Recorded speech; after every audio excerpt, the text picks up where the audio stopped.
For people with ADHD, boredom is painful. Like they hate getting bored. I hear from many of my clients, they say like, sex is so boring. I'm completely checked out. Oh, so if you have ADHD, you want adventurous sex. Yes.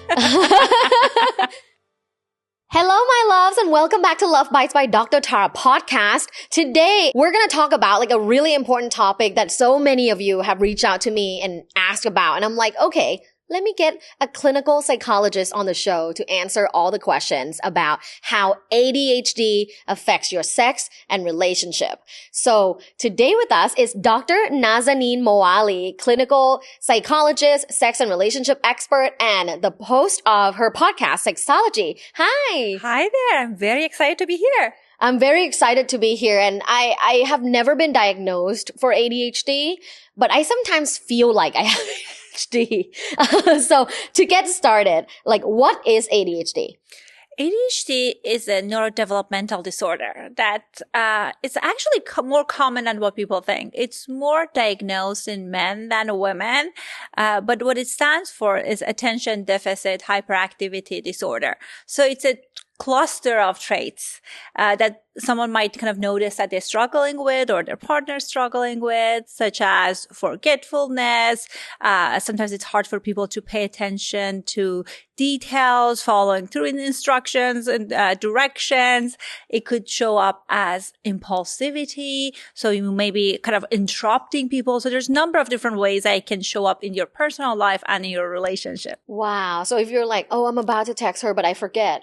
Is that an ADHD thing? ADHD or many partner that you're involved with. Too many partners? Too many partners. You forget. Where does it come from? Well, we don't know exactly where it's coming from. There is a strong genetic component to it. Sometimes when I do assessment with like teens, they say, oh, my dad or my mom is exactly like that. So there are so many adults that they're not diagnosed with it, but a big part of it is genetic. But also they say there are some environmental factors, like kind of like the pregnancy, the birth size of the child. All of that can play a role in it. I feel like my dad has ADHD. Like he can't really focus that long. But that's not the only thing, right? Because like obviously there's so many other things that manifest as like ADHD symptoms. I notice it in my own father as well.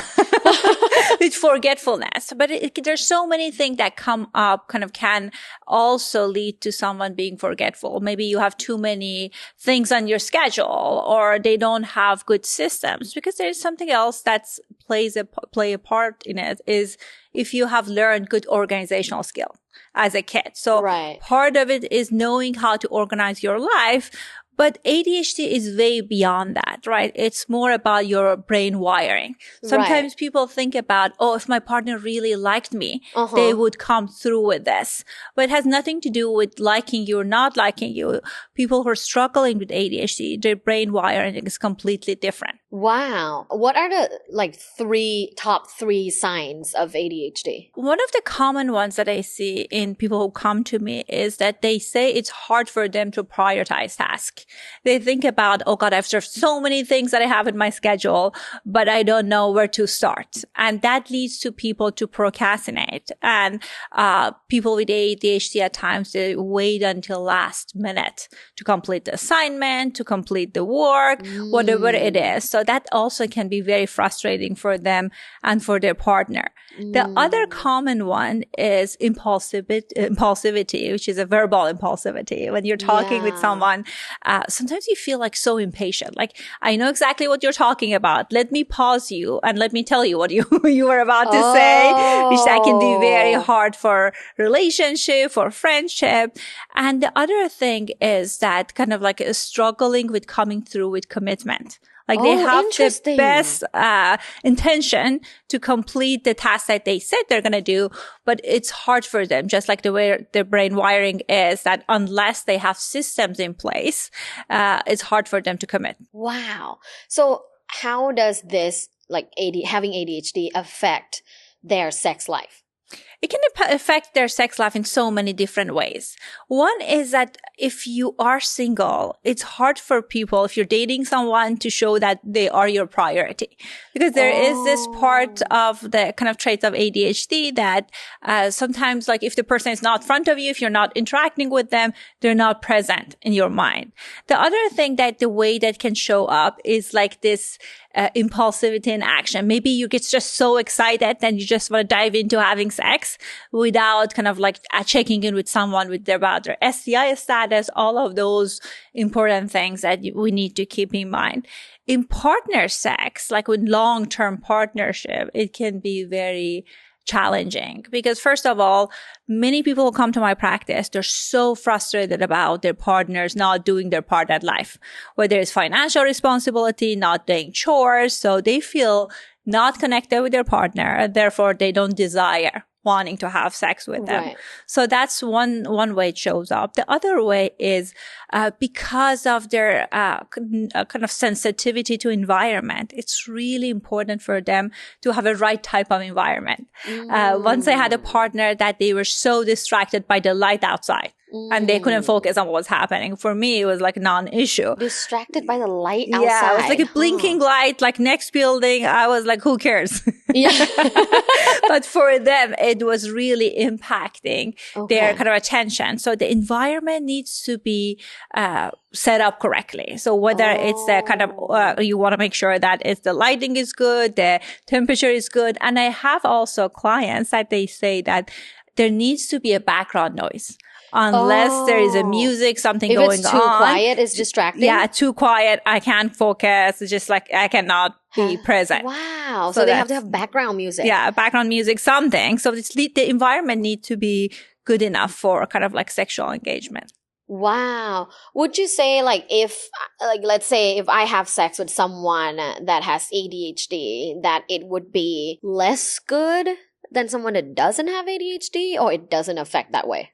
Well, it depends on your erotic template, right? That what I love about people who have ADHD, they are very adventurous. They tend to be, and they're into novelty. Because, so there's that correlation. Yeah, because you don't want to get bored. They're interesting, engaging. Well, I think I have ADHD. Yeah. So it's fun to be with someone if you like that. If you're someone that ritual is really important for you, you want to know what comes next, then maybe you need to be with someone that's more compatible with that style. Oh, interesting. If you're more adventurous and love always like trying new things, new position, new toys, then it's kind of a sign that you're not compatible with someone who loves like stable sex life of like, let's just do the same thing every time because it's good and I know it's good. And again, there needs to be there can be a communication. But I think that what I hear from you, and also I connect with that, I want to get excited during sex. So if I know what comes next, it can be good, but it's not as exciting as if I'm getting surprised in a way, in a good way.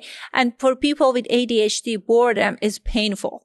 Like they hate getting bored. I hear from many of my clients, they say like, sex is so boring. I'm completely checked out. I'm thinking about my chores.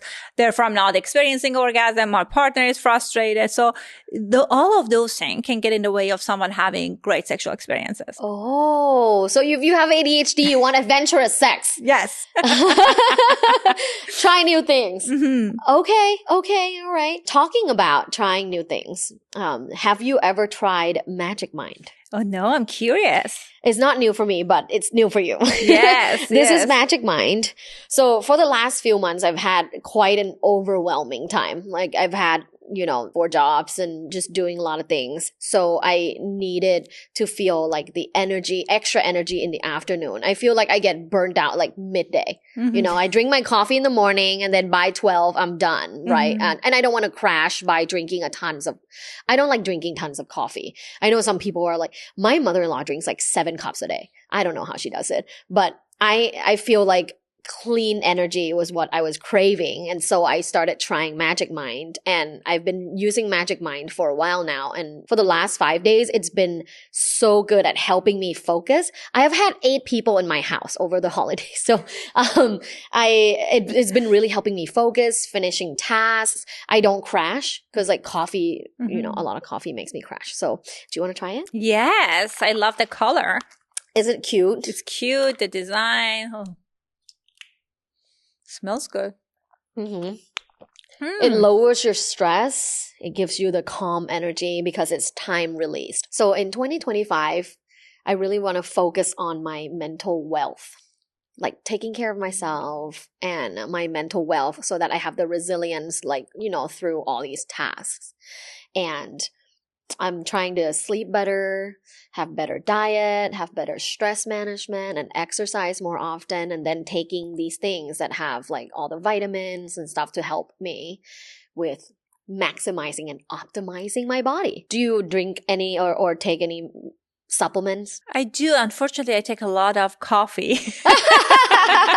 Well, you should try Magic Mind. Yes. It's clean energy. And what I really like is they have an advisory board of doctors and scientists that approve and love this product, which is really awesome because there's a lot of these like weird like energy shots out there. So I really love this. And for me, it's all about maximizing my afternoon because I do get I slow down and get kind of tired midday. So 12 o'clock, a shot of Magic Mind. I can work till like 6 and then have sex with my husband. Ooh. You're an afternoon person. Yeah. Like a lot of energy that's like, throughout the day, which I really love.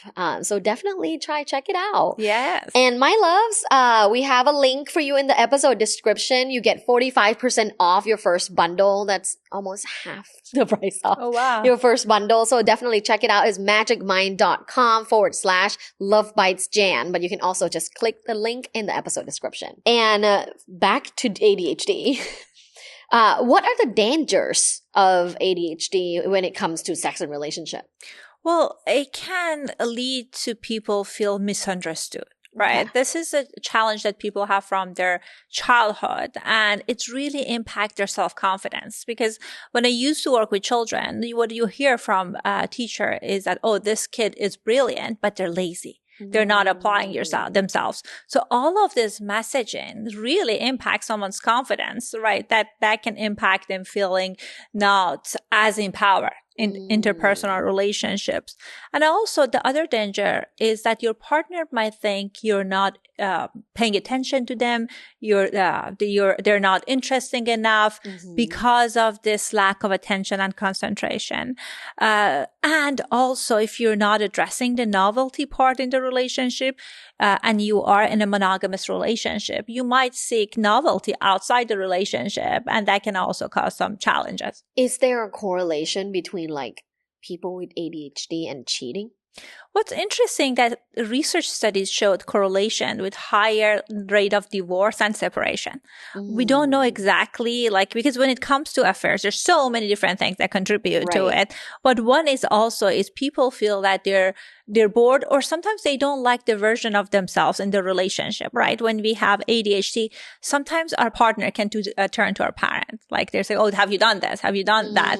And that doesn't feel sexy. Right. Therefore, it feels like nagging. Yeah, nagging. Someone is like controlling you, and then you meet this hot person at work that like really make you feel seen. Wow, that's very specific. Who is this hot person at work that makes you feel seen? Well, I work alone, but I heard so many stories of that. Yeah. And then you go outside the relationship because you like how you've been perceived in that relationship. So novelty is very important in a relationship with someone that has ADHD. Absolutely. Yeah. Okay. What can people with ADHD do to have a better sex life? One thing that's important to know is that you're not broken. There isn't anything necessarily wrong with you as a person. You just have different brain wiring. So what you need to do is kind of identify what gets in the way of you having good sexual experiences? What gets in the way of you having good sexual experiences? That could be like, I'm not doing my part outside the bedroom. I might get distracted during bed. And one very interesting study showed that men who are struggling with ADHD, they struggle with delayed ejaculation, and women have issues with experiencing orgasm. And when you think about it, the novelty piece completely makes sense, right? A, you're distracted, and B, you're just a little bit bored. Like in order for you to experience an orgasm, you need to have this built-on arousal. So it's important to think about what really turns me on, what kind of a novelty I need. There is nothing wrong with your partner. There's nothing wrong with you.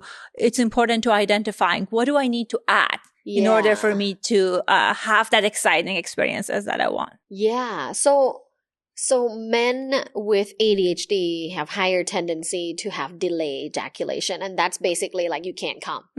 You would think that it's the other way around, that they come really fast. Oh, interesting. Why would you say that? Well, because your attention span is short, you would just like go in, bam, bam, bam, come, and just like be done.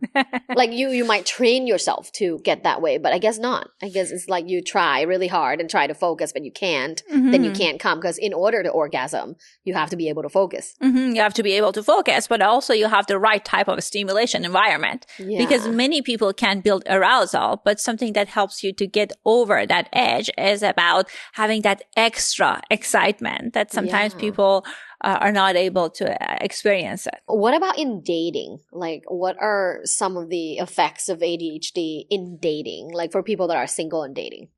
Well, there are some common issues that I see from my clients. One is that they hate online dating. I have one client that we've been talking about them setting up the online profile for months now. And they say, like, I'd rather do 10 marathon than doing the online profile. It just feels overwhelming. They're just not into it. And that's challenging. So I tell my clients with ADHD is sometimes kind of to think about where can you shine, like as far as your personality, because these people are very energizing, exciting.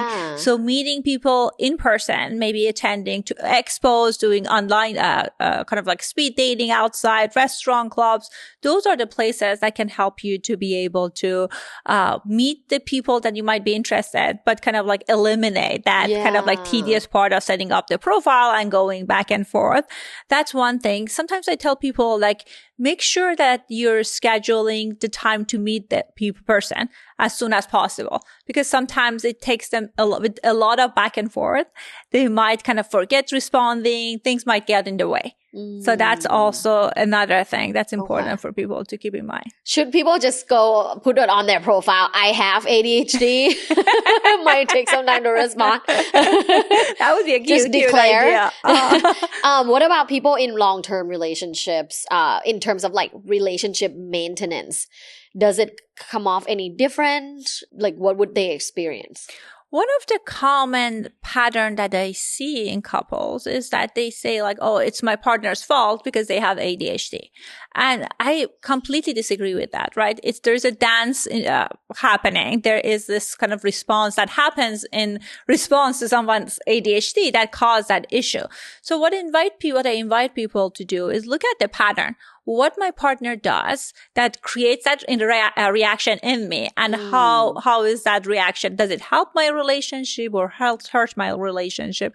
So looking at those patterns are really important. Second thing is I tell people to, if you want to support your partner with kind of like managing their life, that's beautiful. But many people feel resentful because they feel they're doing everything. So if you're noticing that you're overextending yourself, and then that's a time for you to communicate that with the partner. Stop doing stuff for your partner. Stop doing it or hiring it or delegating it. There's just so many different things you can do. Too much, right? Set that boundary. And many people with ADHD, they don't like it. They don't like to be with someone that they micromanage them, right? That turned the relationship, kind of like turn it to this unsexy dynamic. Yeah, parent-child. And no one wanna, like, unless like there is particular category of niche. No one wants to date or fuck a parent. Yeah, fuck a their parent. own parent. And the other part is really, really important is the communication pattern. I think that's the essential part because it's important for people with ADHD to work on not interrupting their partner, kind of working on making their partner feel heard and seen. And that's a skill that anyone can learn, but requires some practicing. Yeah, and being proactive about it, right? Rather than waiting for the fights to occur because your partner feels like you're interrupting them all the time. Wow. So if you're dating someone that consistently interrupts you, they could have ADHD, and that's like a point of conversation to have. Okay. What's one game changer tool or habit for a person with ADHD to improve their relationship? My invitation for people is to have a really solid planner. Whether it's on your computer or it's a written planner, Google Calendar, everything like that, anything that works for you. And every day think about like your 2 priorities. What are the priorities for that day? And just like putting it on your calendar. These are the 2 things I'm getting done. At the nighttime, you're kind of reflecting on your wins, that this is what I did that helped me to kind of be successful that day. Because one of the issues that people have is that they think, I'm going to remember that. But for many of my clients with ADHD, if it's not on the planner, if not on their calendar, it's not going to happen. Does this include like relationship stuff? Absolutely. Like, and I love scheduling like send sex. her flowers. Yeah. Or like, sex. Yeah, both. Send her flowers, like scheduling sex. Like, here's a blowjob, 30 minute, 10 minute, 5 minute blowjob. Or like text your partner, right? Because they might forget. I think there are people that they don't mean to like neglect or be dismissive in their relationship, but they just don't have that kind of priority, or they don't remember. I get this like argument all the time, like, oh, but if he loves me, he'll remember. What do you think about that? Not necessarily, especially if you have ADHD, right? Like what's in present for you, what are you seeing that takes your attention. Right. So you might love someone, but that goes with friendship as well. If you have ADHD, you're not seeing them, then they're not in your mind. It doesn't have to say anything about how much they care for you. But I love the idea of kind of having reminder, the texting your partner, like adding money in the relationship bank in intentional ways. Yeah, I love it. How do you like to add money in the relationship bank?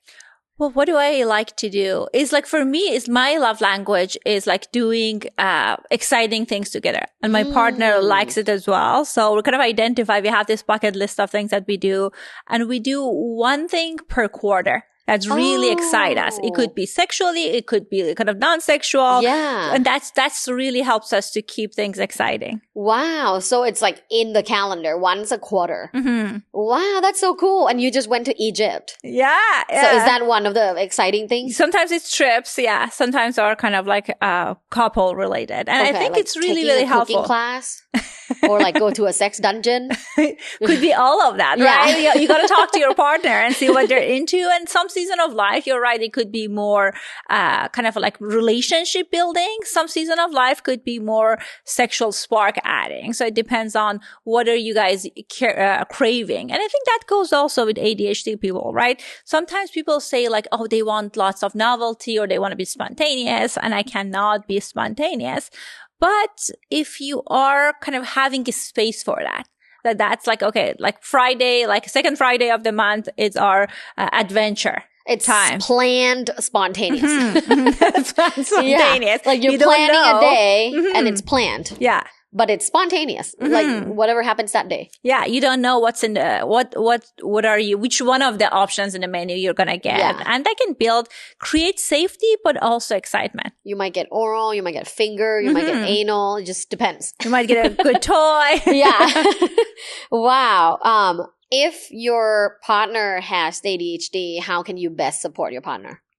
One thing that you can do is to be able to support them to it, kind of like thinking about what's important for you and your relationship.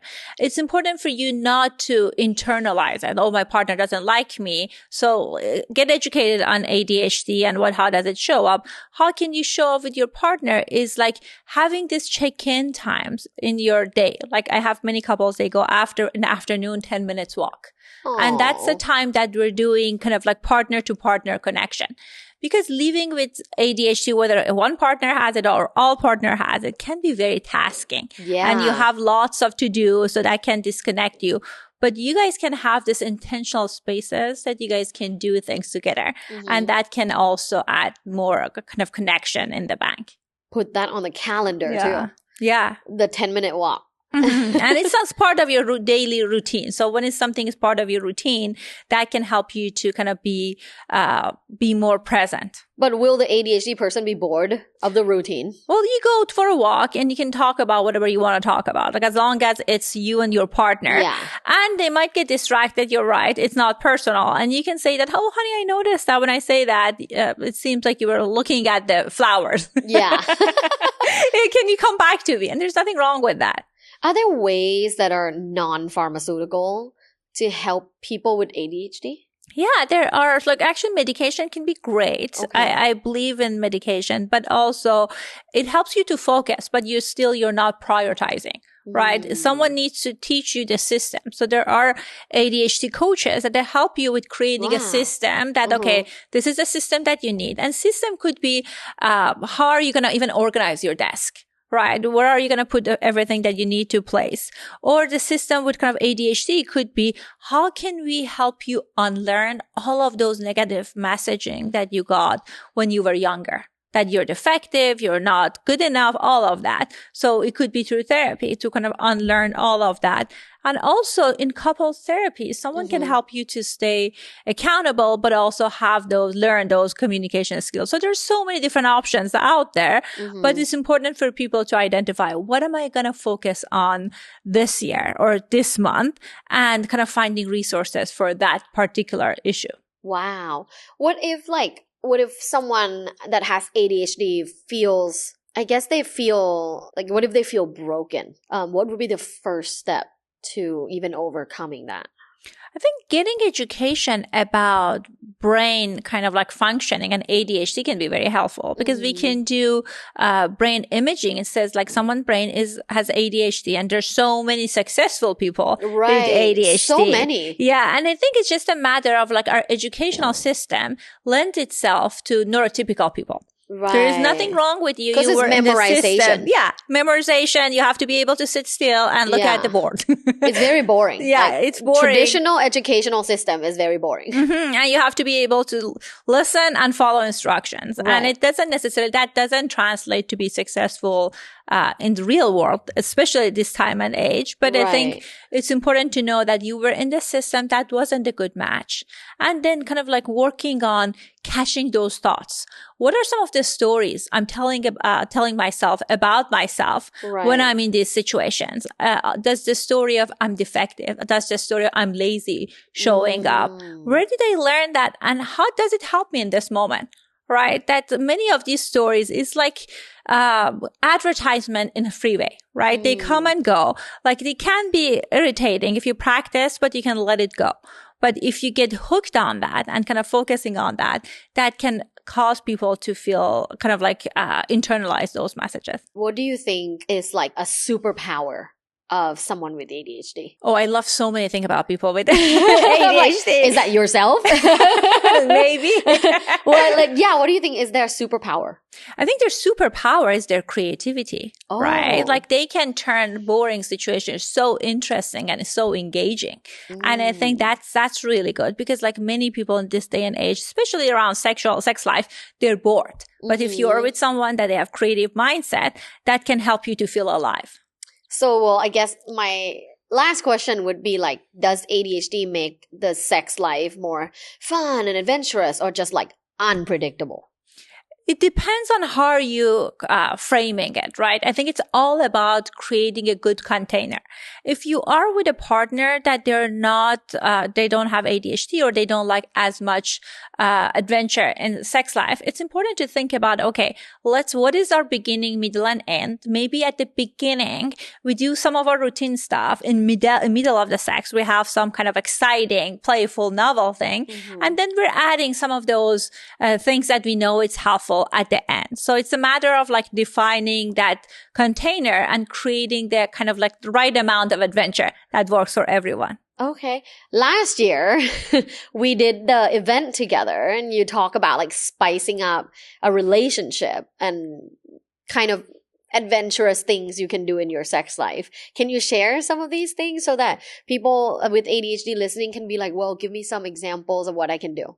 Great idea. So I love talking about adventure. Yeah. And I tell people it's really helpful if it's customizable. I know in that program we talked about like what excites you is like your core erotic emotion, right? Okay. So identifying what is that core erotic emotion for you. Are you craving, is it about humiliation? Is it about feeling adored? Is it feeling seen? Whatever it is. And there are options that you can add around that. So, and it could be mild, medium, and hot, right? It could be if it's degradation and you want that novelty in that sense, like you can play a dirty audiobook that has that theme. Or if that's like, you want more medium, maybe you can kind of like incorporate some of that power dynamic with getting some kind of a props from sex toy store, or you can go to dungeon. So it depends on what you want. So kind of like talking about what is a core erotic emotion that really turns you on and how you can create a story around that.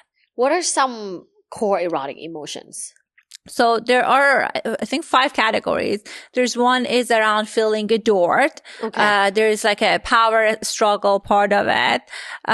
It's about, I forgot the rest. I don't remember. But the one that feeling adored, would the activity be like the person worshipping the other person? Yeah. So you came to my show, you talked about pussy worshipping. Yeah. Right? So that could be one. Yeah. That like you're kind of incorporating that kind of like a uni massage, or it could be, kind of like having the kind of scheduled date that's all about receiving. So there's just so many different things that you can do. And many people love receiving words of affirmation. Mm-hmm. So it's kind of maybe like using that around during sexual communication. Those are the things that you communicate with your partner. Wow. What are some other tips for before you go for people with ADHD or if their partner has ADHD that are watching and listening? Well, I invite people to think about, first of all, if you don't have a diagnosis, maybe getting a diagnosis can be helpful. So it's because you'll be able to see, oh, this is not all in my mind. Right. It's something that I can get support around. Yeah, having some clarity really helps rather than guessing, right? Yeah, guessing and kind of like thinking, maybe I have this, maybe I don't have this. Thinking about what is it about the ADHD that symptoms that works for you, as I talk about exciting kind of experiences, novelty, all of those things can working for you, and what is it that's not working for you, and kind of like identifying small things that you can work on and kind of asking help from maybe people outside your partner, because sometimes our partner constantly takes this burden of helping us with kind of like solving all of these problems. So maybe you go ask your friend for accountability, or there are groups for accountability, or business coaches. Thinking about what you want to work on.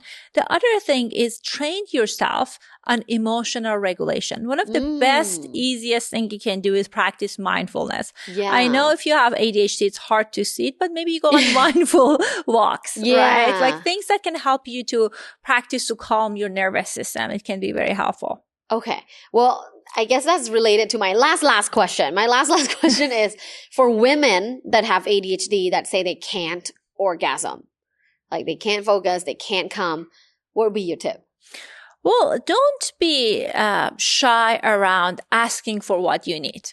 Right. Sometimes people kind of like when they come to my practice, their partner doing things, they say, oh, honey, you do whatever you think is good, right? Like maybe you need to watch something. Many people watch porn while they have sex. And it helps them focus. It helps them to focus or feel kind of build up arousal. Like there's so many things in the environment happening. It's like your partner is the main focus, but there are other things. Maybe you need some kind of a stimulation with kind of like impact play. There could be a number of different ways that can help you to build that, kind of arousal.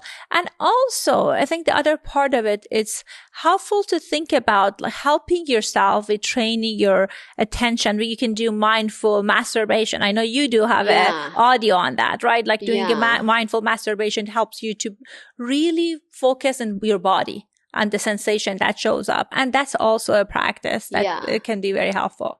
Yeah, and you gotta consistently practice this. It's like, you can't just like do it one time and be like, well, it's not curing me or solving all my problems. Like, it's like a habit thing. Like, you gotta integrate it into your life, right? Like for me, sexual meditation is something that I do every day, but it's a short amount of time. I invest like 5 minutes a day, and I go to, you can go to YouTube, my sexual meditation clips, but I basically listen to it and just follow the instruction of my own voice. Weird sometimes, but it really helps with people who can't just sit still in silence. Like, I love guided meditation because it allows you to sit still and be focused, but at the same time, you're listening to a guide and you're following instructions. So you're not necessarily like in just complete silence. And with my sexual meditation, it's like, a lot of it is body sensation. So it's like, okay, like now I invite you to touch your nipples. Now I invite you to touch your pubic area. So you're doing things. And I think it really helps for people with ADHD. So if you're ADHD, you're listening, you should try sexual meditation. I agree. Yeah, absolutely. Because it's a practice that you're cultivating, and it's a matter of redirecting your mind, right? Yeah. Sometimes our mind goes to like grocery lists, all of other things. And if you feel shame and thinking about, here my mind goes that way, and you're redirecting it. Okay, let's focus on what's present right now. And that can be very helpful. Love that. Where can everyone find you?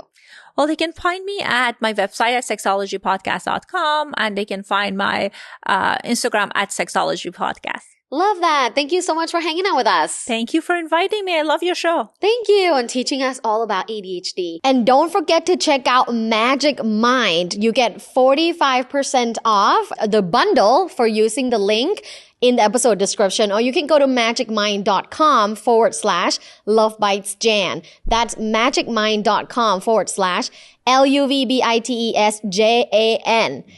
Definitely check it out. This is going to be your mental wealth goal this year. And my loves, thank you so much for listening and watching till the end of the episode. Please click like, comment, subscribe, and share. I love you guys. Let's spread more sex positivity in the world and have an orgasmic day. Bye. Thanks for listening. This was Love Bites. Love Bites. By Dr. Tara. Follow Dr. Tara on social media at lovebites.co. Have an orgasmic day.